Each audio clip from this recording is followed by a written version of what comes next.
लेकर के जब आप खुद करते हैं, गलती आप खुद करते हैं और उसका दोष जब दूसरे को देता है, ये मैं समझता हूं कि बहुत ही दुर्भाग्यपूर्ण है। अच्छा होता अगर मुख्यमंत्री कहते कि हमारी एक नोटिफिकेशन 23 तारीख को हुई और उस नोटिफिकेशन में कुछ त्रुटि रह गई और उस नोटिफिकेशन में उस त्रुटि को करेक्शन के लिए हमने दोबारा नोटिफिकेशन की है। समझ में आता, आदमी काम करते हुए गलती भी करता है, लेकिन ये गलती हर बार किए बिना कोई काम होता ही नहीं है। ये हिमाचल प्रदेश की सरकार की वर्तमान स्थिति बन गई। लेकिन उसके विपरीत अपनी गलती को स्वीकार नहीं करना, अपनी गलती का दोष दूसरे लोगों के ऊपर लगाना, मीडिया के ऊपर लगाना, विपक्ष के नेताओं के ऊपर लगाना, विपक्ष के ऊपर लगाना, मैं समझता हूं ये बहुत दुर्भाग्यपूर्ण है। और आज जो जिस प्रकार से उन्हें हिमाचल प्रदेश के नौजवानों की आशाओं पर पानी फेरा है, तो मैं समझता हूं कि ये इस नोटिफिकेशन के माध्यम से बड़ा स्पष्ट हो गया। और इस सीरीज ऑफ नोटिफिकेशन आप देखिए, एक नोटिफिकेशन होती है और उसके बाद जब उनके ऊपर थोड़ा सा लगता है कि गलत हो गया, उसके बाद थोड़ा उसको जो ठीक करने के लिए नोटिफिकेशन दोबारा की जाती है। टॉयलेट टैक्स की स्थिति यही है। टॉयलेट टैक्स का अभी तक वो क्लियर नहीं कर पाए, अभी तक वो स्पष्ट नहीं कर पाए, और उसमें भी भारतीय जनता पार्टी की सरकार को दोष देते हैं कि 2018 की नोटिफिकेशन। हमने कहा कि वो दिखाई है, हमारे पास वो नोटिफिकेशन भी है, लेकिन कहीं उसमें टॉयलेट टैक्स का जिक्र नहीं किया है। लेकिन यहां पर टॉयलेट टैक्स का जिक्र किया है कि जो है, जहां टॉयलेट में 2 सीट लगेंगी तो 1 सीट लगेगी तो उस पर 25 रुपए के हिसाब से जो है वो चार्जेस करेंगे। इस प्रकार से हिमाचल प्रदेश में अंधाधुंध जो है टैक्सेस का ये दौर चल रहा है, बिना सोचे समझे चल रहा है। सरकार का कोई भी निर्णय सोच समझ करके नहीं हो रहा है, बिना सोचे समझे फैसले लेते हैं, और उसके कारण ये हास्यास्पद स्थिति हिमाचल प्रदेश में सरकार की बनी है। आज से कोई एक नया कार्यक्रम सरकार जनता के द्वार, शायद इस तरह का नाम रखा, क्या नाम रखा मुझे मालूम नहीं, और वो जो हमारा कार्यक्रम हिमाचल प्रदेश में जो चल रहा था, और उस कार्यक्रम को उनने बीच में रोक दिया गया, उसको रोक दिया गया। और मुझे लगता है कि जनमंच एक कार्यक्रम ऐसा कार्यक्रम था जिस जनमंच के माध्यम से आज तक के इतिहास में सबसे ज्यादा केसेस की सुनवाई, लोगों की समस्याओं की सुनवाई और मौके पर समस्याओं के निपटान हुआ है। और आज कह रहे हैं कि मुख्यमंत्री जी कह रहे हैं कि मैं डोडरा कुंवार जा रहा हूं, चले गए होंगे शायद, मुझे लगता है। और डोडरा कुंवार ऐसे जा रहे हैं जैसे कि कोई गया ही नहीं डोडरा कुंवार है। हम कोविड के दौरान भी गए थे, डॉक्टर को भी साथ ले गए, डॉक्टर के साथ साथ में वैक्सीन भी साथ ले गए थे, और सुबह से शाम तक जो है हम वहां के लोगों के बीच में रहे। लेकिन फिर भी उसके बावजूद वो कहते हैं कि मैं जा रहा हूं, मैं तो वहां जाकर के लोगों को मिलूंगा, जैसे बाकी लोग जो वहां पर ऐसे गए थे कि जैसे कि पिकनिक मनाने के लिए गए थे, यानी कि घूमने फिरने के लिए गए थे। यानी मुझे लगता है कि कई बार ऐसी बातें करते हैं जिससे बड़ी हास्यास्पद स्थिति मुख्यमंत्री की बनती है। मैं समझता हूं ये बहुत दुर्भाग्यपूर्ण परिस्थिति है। हिमाचल प्रदेश में अगर पदों को समाप्त करने की आवश्यकता है तो समाप्त करने की थी। जो कैबिनेट रैंक के साथ आपने बिठा के रखे हैं, उन पदों को समाप्त करते तो समझ में आता कि आपने एक अच्छी जगह से शुरुआत की है, और आप एक संदेश देना चाह रहे हैं हिमाचल प्रदेश में कि हिमाचल प्रदेश में आर्थिक संकट है, इसलिए मैं कैबिनेट रैंक के जितने भी हमारे एडवाइजर्स हैं, चेयरमैन है, वाइस चेयरमैन है, उनको हटाता हूं। यह संदेश लोगों के बीच में अच्छी दिशा में जाता, और प्रदेश की जनता इसको अभिनंदन करती है। अगर आप निर्णय करते हिमाचल प्रदेश में कि आर्थिक संकट है कि मैं सीपीएस को जो है वो दायित्व से मुक्त करता हूं, उनको हटाता हूं, लेकिन वो आप कर नहीं सकते। सीपीएस के केस के लिए आपने हिमाचल प्रदेश में करोड़ों रुपए खर्च कर दिए, 6 करोड़ रुपए से ज्यादा वकीलों की फीस दे दी, वो नहीं आप कर सकते। लेकिन हिमाचल प्रदेश के बेरोजगार नौजवानों की नौकरियां आप समाप्त कर सकते हैं, जिनको उम्मीद थी कि नौकरी मिलेगी, जिन्होंने इस उम्मीद पर कांग्रेस पार्टी को समर्थन दिया, वोट दिए कि हिमाचल प्रदेश में 5 लाख नौकरियां 5 साल में मिलेंगी, और 1 लाख नौकरियां 1 साल में मिलेंगी, इस उम्मीद के साथ उनको लगा कि शायद हमको नौकरी मिलेगी, हमको रोजगार मिलेगा। और इस नोटिफिकेशन के माध्यम से आपने वो सारी बातें जो है, सारी जो है अपनी कही हुई बातों पर जो है, जो आपने घोषणा की थी चुनाव से पहले, उन बातों पर आपने अपने आप ही पानी फेरा है।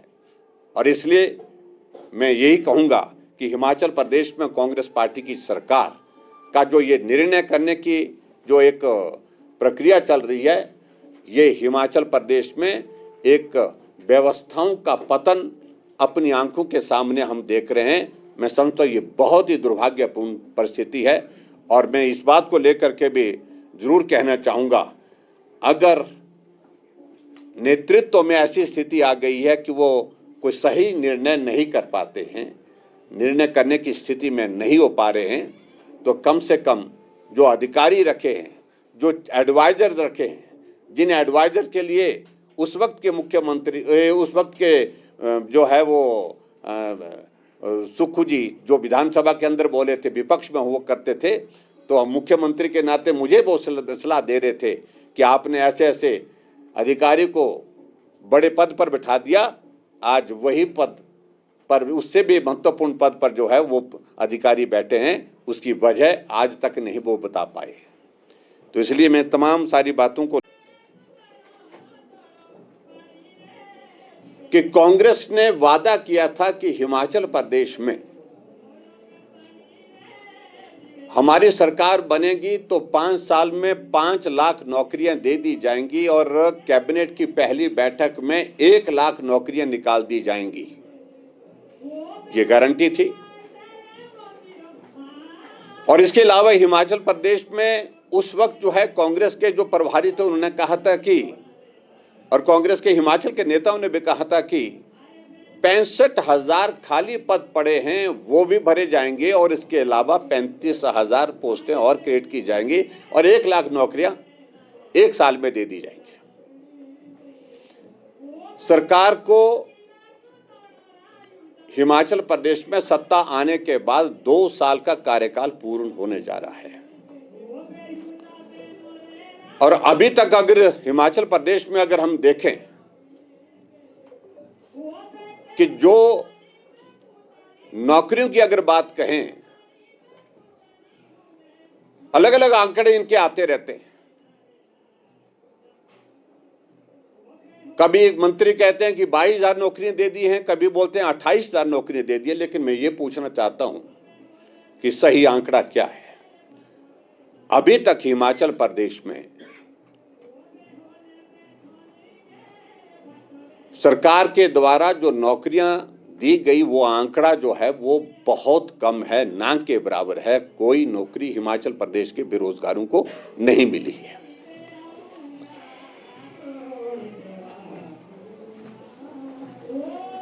और नैतिकता तो ये बनती है कि अगर सत्ता में आने से पहले आपने होनेस्ट कमिटमेंट अगर लोगों के साथ की है, जनता के साथ की है, जो आपको सत्ता में आने की एक बहुत बड़ी वजह बनी है,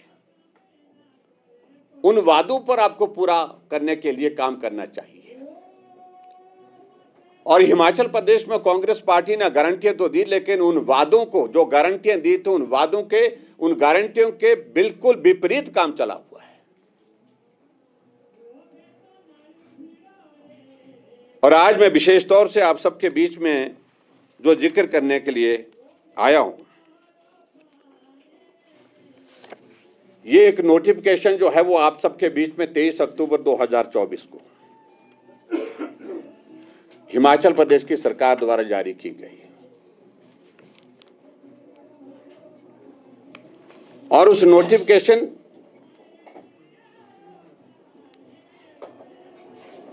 के मुताबिक हिमाचल प्रदेश में जितने भी पद जो है 2 सालों से रिक्त पड़े हैं, उन सारे पदों को अबॉलिश करने के लिए, उनको समाप्त करने के लिए ये नोटिफिकेशन कर दी गई है। और मैं क्षमा चाहूंगा, मैं पहली बार चश्मे का इस्तेमाल कर रहा हूं, ये नोटिफिकेशन के चक्कर में मुझे चश्मा लग गया।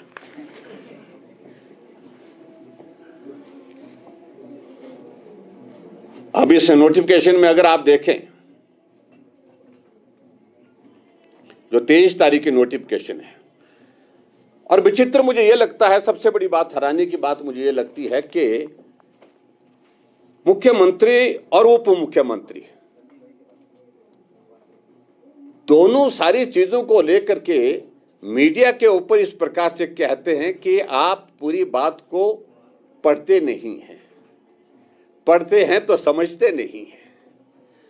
जैसे कि सारे ज्ञान की जो है वो धारा जो है इनके ऊपर, मुख्यमंत्री और उप मुख्यमंत्री के ऊपर ही प्रवाहित हो गई है। और ज्ञान का अगर भंडार है तो ये दो लोग रह गए हैं हिमाचल प्रदेश में। इसके अलावा कोई बुद्धिजीवी आदमी जो है वो कुछ बात को समझता नहीं है। देश का, प्रदेश का कोई व्यक्ति किसी बात को समझता नहीं है।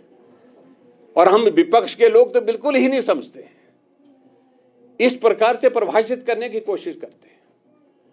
और मैंने इस एटीट्यूड को हिमाचल प्रदेश की विधानसभा के अंदर भी मुख्यमंत्री को देखा और मैंने टोका भी।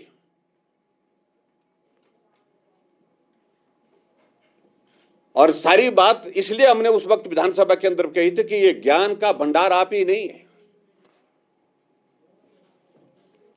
और बार बार ये कहना कि पढ़ करके आइए, मेहरबानी करके मैं आपके सबके बीच में मीडिया के माध्यम से उनको ही कहना चाहता हूं कि मेहरबानी करके मुख्यमंत्री जी और उप मुख्यमंत्री जी आप भी पढ़ करके आइए। जो आपके अधिकारी जिस प्रकार के तांडव मचा रखा हुई है, नोटिफिकेशन करते हैं और उसके बाद फिर आप उन नोटिफिकेशन का मजमून जो है उनका सब्जेक्ट को समझ ही नहीं पाते। और आज नोटिफिकेशन जो 23 तारीख की जो नोटिफिकेशन को क्लैरिफाई करने की आवश्यकता क्यों पड़ी? क्योंकि हिमाचल प्रदेश में इस नोटिफिकेशन का एक व्यापक असर होने वाला है, जिसके इस नोटिफिकेशन का इंपैक्ट ये है कि 2 सालों से अगर हिमाचल प्रदेश में अगर पद खाली हैं, उन पदों की संख्या लगभग 1.5 लाख के करीब होती है।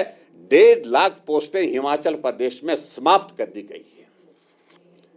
और सत्ता में गारंटी दे करके आप आए हैं कि हिमाचल प्रदेश में 5 लाख बेरोजगारों को 5 साल में नौकरी देंगे और 1 साल में 1 लाख नौकरी देंगे। 2 साल आपके बीत गए, 2 लाख नौकरियां अभी तक होनी चाहिए थी और आप 1.5 लाख नौकरियों को जो है समाप्त करने की ये नोटिफिकेशन करके आए हैं। मित्रों, यह बहुत विचित्र परिस्थिति है। हिमाचल प्रदेश में कांग्रेस पार्टी की सरकार बनी है और जो खास तौर से व्यवस्था परिवर्तन की जो बात मुख्यमंत्री सुखविंदर सिंह सुक्खू जी ने पहले दिन से रटी हुई है, उस पर अगर हम नजर मारे तो हिमाचल प्रदेश व्यवस्था परिवर्तन के बजाय व्यवस्थाओं के पतन की तरफ जा रहा है।